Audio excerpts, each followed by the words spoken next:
They call me Mellow Yellow. Hi guys. Hey, it's a beautiful day and what? 30, 31, 32, 33 degrees. We're going to fix some preheaters today while we still can. While it's still nice. And I got my girlfriend along with me today. Oh, that's my wife. Well, she's still my girlfriend too.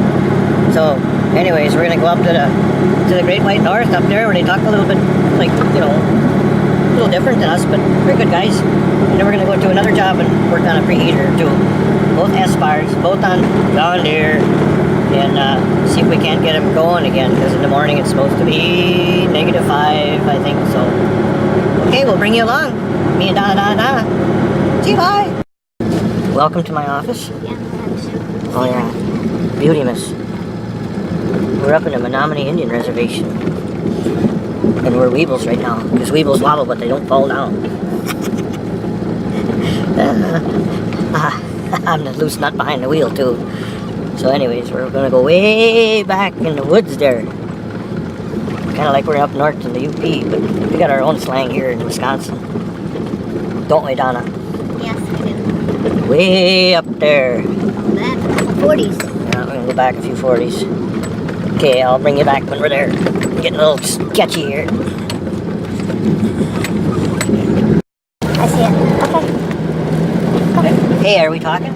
Yeah. Oh, I forgot to film again because that's the way I am. I get wound right tight and get on the job. Anyways, we got the preheater in the back of the truck because we fired it up. It wouldn't even go do nothing. No fan. I hooked up a diagnostic to it and it wouldn't even give me a... it's not working. So I'm taking it back to the shop, pinched all the hoses off, clamped the fuel line, blah, blah, blah, yada, yada, yada. He's going back to work. Going on to the next one where we have to replace a water pump. Oh, don't get in the snow, Mike. It's kind of deep out here. Anyway, so that's where we're at on that one. It's in the truck. It's time for the bench. I think the blower fan is tight. I think the blower fan is gone. I ain't turning no more like the one we had a couple of weeks ago on that one video. I think that's where we're at. So I'll bring you back for the next job. All right. Cut. Here we are at the next job. Half hour later, 20 minutes, I don't know. We're here to put this in. Water pump for an Espar M2D8 or D2M8, I forget. But it's the newest, latest, greatest from Espar on a 1110E 6-month-old machine, and it's crapped out already. Fuel pump is already crapped out on this machine. Now it's the water pump. I know I was here the other day, diagnosed it. Got us a new one. Just got to slap it in there and see if she goes. And I really got a question for everybody out there. Okay, on the older ones, on the hydronic 10s, the water pump is about this long. Now we went down. Just saying. Half the size to do the same job on the same machine. Did they make a bad move? Time will tell. I think so, but that's just me. So when the guys get out here, we're going to slap this in. I don't know if they'll let me film with them, you know, around. We'll see what they say, and we'll go from there. But I'll let you know the results. Okay, see you, bye.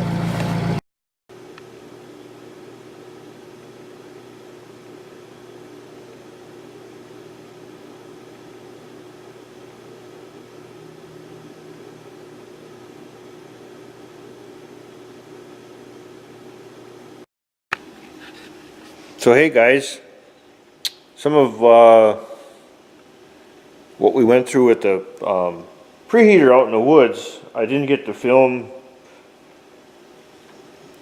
what was going on actually on one, and actually both of them. We went to 2 of them. I'll put that in front of this, yada yada yada, you'll see, but it's kind of a continuation. What I ended up doing is bringing one of them back to the shop, and I did some testing on it today, and you're going to see my setup. I just cobbled it together today. Fuel jug, I made a little tank there to circulate water. I made that 5-6 years ago, and I just haven't done this since. I've got the preheater that way, there it is, and I've got myself a patch cord and a program. And what I'm about to do is, I went through it today, troubleshooting, getting it figured out. And here again, if you watch some of my videos in the past, it was one of those types of problems that really was like, hey, I'm gonna run for an hour and then I'm gonna quit. So every time the operator got to it, we had an F54 or F52, which is too many starts, too many attempts. It's just a generic code, and it's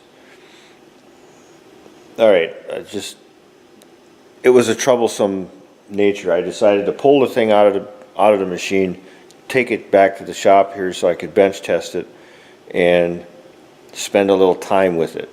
You know, I'd gladly go spend $1,500 of the guy's money and put another new one in, but they don't make this model anymore. I know the vintage is around 2008 because the casting marks inside on the aluminum. I could be off by a year, so what? This is a Hydronic D5 Espar SJC, SWC, I forget. It's in here, it just doesn't come out always.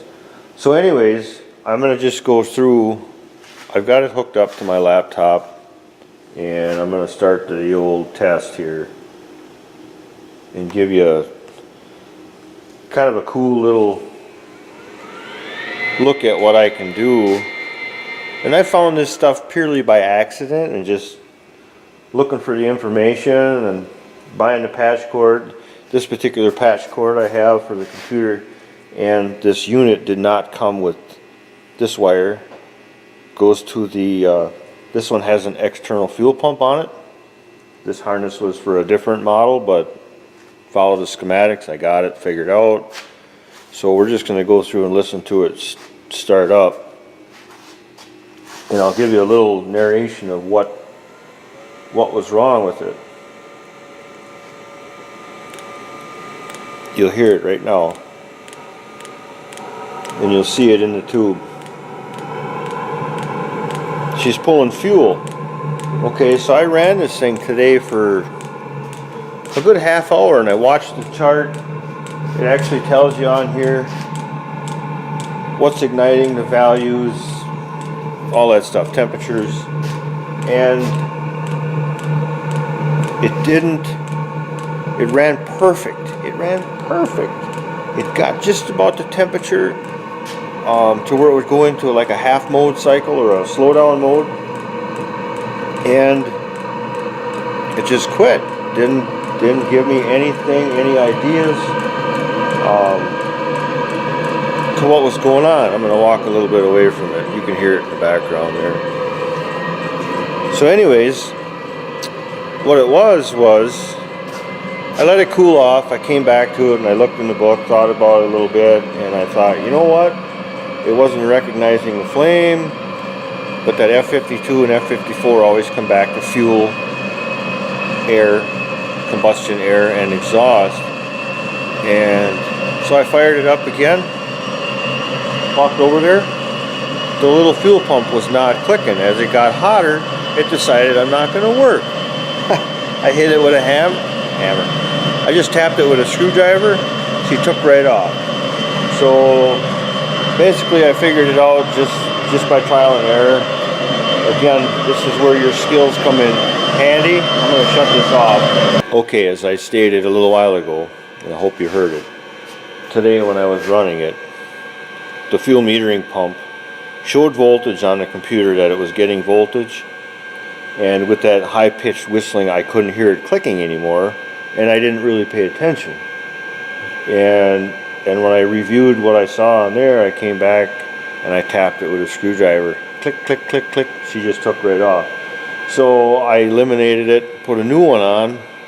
This is the third time I've tried it today after that, and I've let it run its course for at least an hour each time. I start it up and walk away and do something else, and she hasn't missed a beat. So, and actually everything on the graph, on the chart, everything just seems to smooth it out. So I know there was a fuel delivery problem, and that's what I'm going to go with. And actually with that program, this thing has got over almost 900 hours on it. You can tell.